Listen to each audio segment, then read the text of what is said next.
আজকে first exam complete করে নেওয়ার পরই একটা ক্যাব বুক করে চট করে মা আর আমি বেরিয়ে পড়লাম। ফিরছিলাম বাড়ির দিকে, কিন্তু এইদিকে যে প্রচন্ড খিদে পেয়েছে, মনে হচ্ছে কিছু খেতেই হবে এখনই, কিন্তু কোথায় খাবো সেটা ভাবতে ভাবতেই মা আর আমি পৌঁছে গেলাম ডেকাস ল্যানে, কলকাতার একটা ফেমাস ফুড গলি। সেখানে অরুণদার দোকান জয়মা তারায় পৌঁছে গেলাম।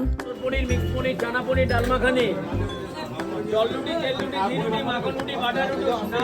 সস্তায় যদি পুষ্টিকর খাবার পেতে চাও এখানে কিন্তু তোমরা অবশ্যই এসো। আর এই কলকাতার ডেকাস লাইনে কিন্তু অরুণদার দোকান হচ্ছে সবচেয়ে ফেমাস বলতেই পারো। মা অর্ডার করে দিয়েছিল খিচুড়ি, আর এইখানে ফেমাস হচ্ছে বেগুন সুন্দরী। আমি অর্ডার করেছিলাম আলুর দম আর পোলাও। পোলাওটা মুখে ভরার সাথে সাথে পুরো একটা ঘিয়ে একটা এত সুন্দর ফ্রেগ্রেন্স যে কি বলবো।